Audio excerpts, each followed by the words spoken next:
people were killed this morning after gunmen opened fire on a congregation in a church in LIKONI. The gunmen are said to have stormed into the Joy Christ Church shortly after 10 a.m. and started spraying the congregation with bullets. Several people were injured in the attack and have been rushed to the Coast Provincial General Hospital. The gunmen are said to have walked away following the attack and are still at large. This latest incident comes barely a week after police in Mombasa intercepted 6 pipe bombs planted in an SUV car and arrested 4 suspects in connection with the deadly consignment.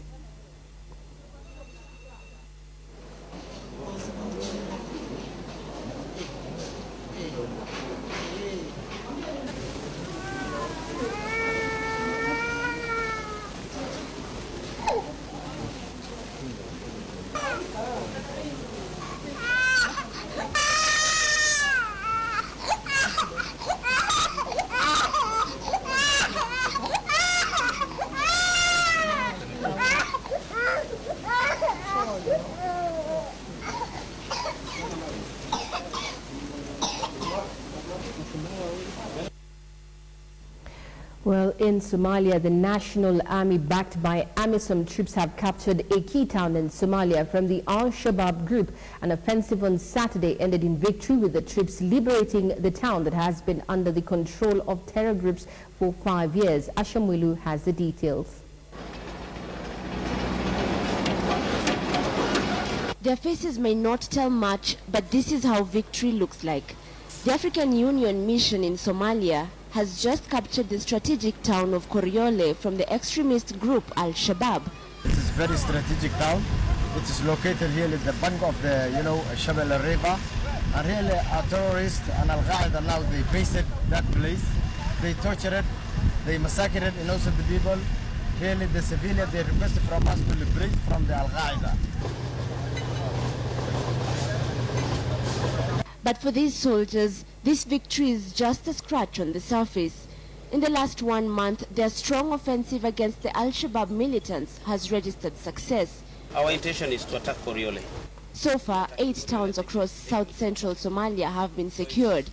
Their target has now shifted to recapture the next town controlled by the Al-Shabaab. Should we get resistance, then we shall go full scale. If we get any small resistance, any attempt on us, we shall go full scale. But if we don't get any resistance, even if it is minor resistance, we shall just try to cool it down. Our intention is not to kill, to destroy, but our intention is to take over the city and hand it over to government. Together with the Somali National Army, they must forge forward.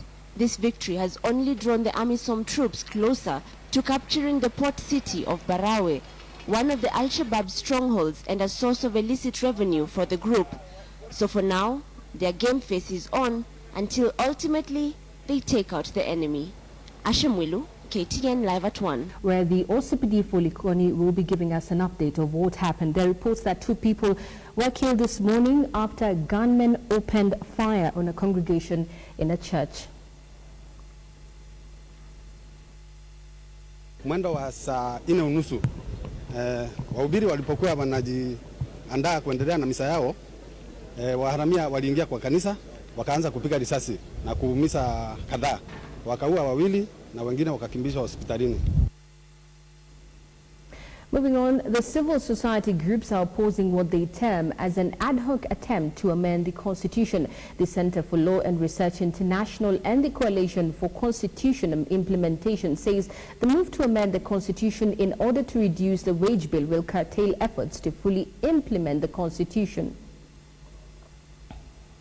We are opposed to any ad hoc attempts to ravage the Constitution in the name of reducing the wage bill.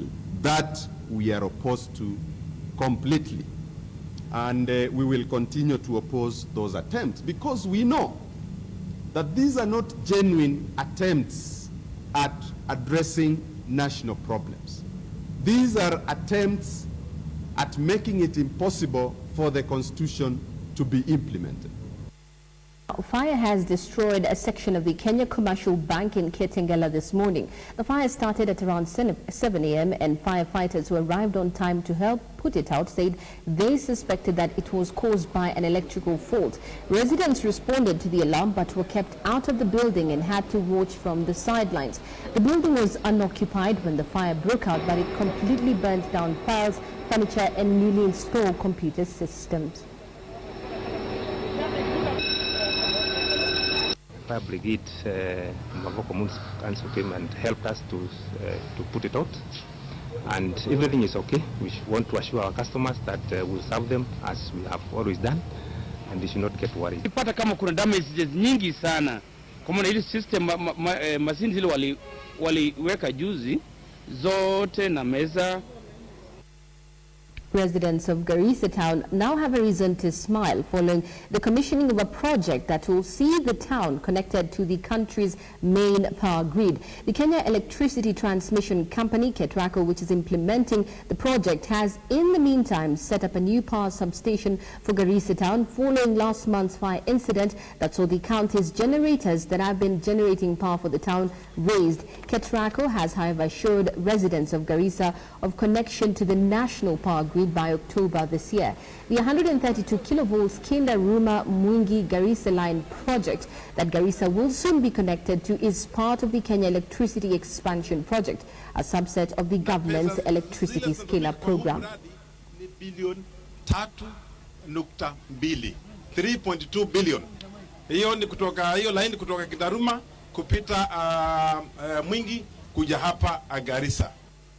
This is a project that is opening up northeastern province for investment. The grid will go to Wajir, to Mandera, to Garissa, to Wajir, Habaswein, and even it will go to southern part of Somalia. A section of ODM politicians have endorsed Stephen Kariuki to be the party's flag bearer for the upcoming Mathare constituency by-election. Party members led by Honorable ABABU NAMWAMBA assured Kariuki of a direct nomination from the party for the seat as well as their unwavering support. The ODM members, dubbed as Team Fresh, were speaking at a Thanksgiving service at Bishop Margaret Wanjiru's Jesus is Alive Ministries Church in Nairobi. The service was being held just days after the Court of Appeal nullified the election of George Kishohi as the MP for Mathare.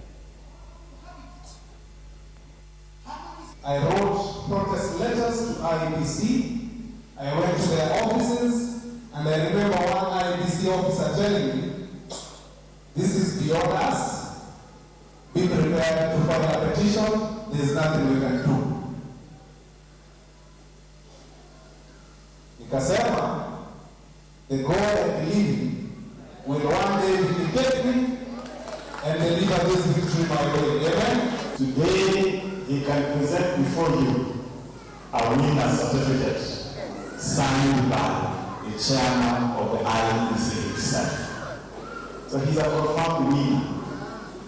It was stolen from him. He waged the good battle for the cause. The least this party can do, in the interest of justice and to honor the customs the party itself has established, is to declare Stephen Kariuki the sole and challenged and opposed flag bearer for ODM in the Mathare. Let us look at those people who want to work for the common man and a poor man. We have one job. We have one job. It's a good friend of ours. But Pakasari could take off and I take off here. But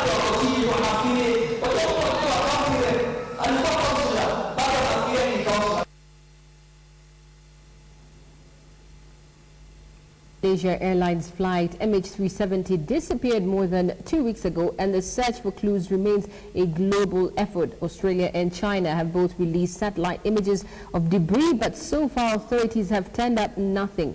Scott Thompson has the latest on the investigation. China has released a new satellite image of what appears to be a large floating object in the southern Indian Ocean. The image was captured 4 days ago. The object was about 77 miles from the spot where Australian satellite images also captured objects that could be related to the missing plane. The Though search crews have turned up nothing in the area, leaders remain cautiously optimistic. It is the most promising lead that's available internationally, but there are any number of other explanations about what might have been sighted as a result of this satellite imagery. The floating object in the Chinese satellite image is about 74 feet by 43 feet, giving some experts cause to question whether the debris came from the missing airplane. It actually looks to be too big to be part of the airplane. There's no part of the airplane that's that wide. Malaysian authorities say that they searched 10,500 square nautical miles Saturday. 3 military jets and 2 civilian jets participated in the search. Though the civilian jets don't have a radar, authorities are not downplaying their role. It is more likely that a pair of eyes are going to identify something floating in the ocean than much of the technical equipment that's on board the aircraft. And with rescue efforts heading into a third week, officials are desperate to find anything that will lead them to the missing plane. I'm Scott Thompson reporting.